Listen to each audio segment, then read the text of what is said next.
welcome, ladies and gentlemen, boys and girls, to Grace Again and Again. Don't you just love Galatians chapter 5? It talks all about the fruit of the Spirit. It lists 9 of them, one of which is faithfulness.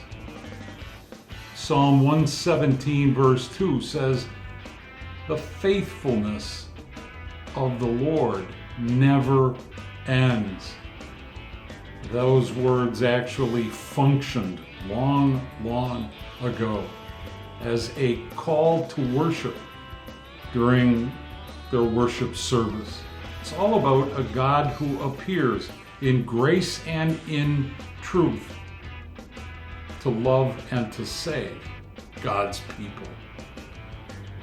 What does faithfulness look like in your life? Mrs. Clouse is a dear friend and means a ton to us at Grace Lutheran Church.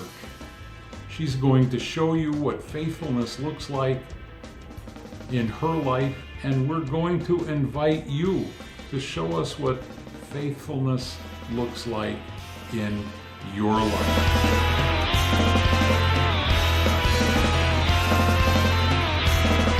Hi, people of Grace. It's Kori here. I'm super excited to participate in Grace Lutheran Church's Vacation Bible School. So this video is all about the fruit of the Spirit, faithfulness. So as I was thinking, how can I communicate this to everyone? And I thought about faithfulness. I always think of symbols. And so, one symbol that I think of when it relates to church is the cross. And then I was thinking, how can I relate that to our everyday life? So different symbols that we see are wedding bands or wedding rings. That shows that you are faithful and you're loving one person, your spouse. When you're driving in your car, you see symbols all the time. You see stoplights. You see stop signs. And what do they symbolize? They symbolize you to either stop or go. It keeps you safe. So what we're going to do today is we're going to be making a prayer rock. And that's going to help us remind us that we want to be faithful, that we want it to remind us that we want to be praying. And just overall, it kind of helps with just our well-being. I need reminders constantly to do different things, whether it's a notification that I put in my phone or write something down on the calendar. So today, we're going to talk about faithfulness while we're making a prayer rock. Okay, guys, so we're going to make our prayer rocks. So you are going to need some supplies.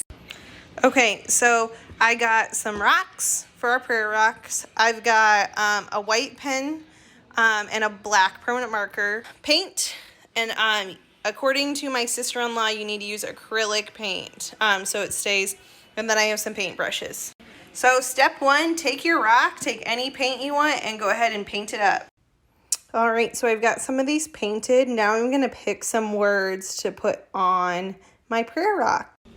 Okay, I picked some words that kind of were important to me that I felt like was going to help me keep on the right track. So here's my prayer rocks.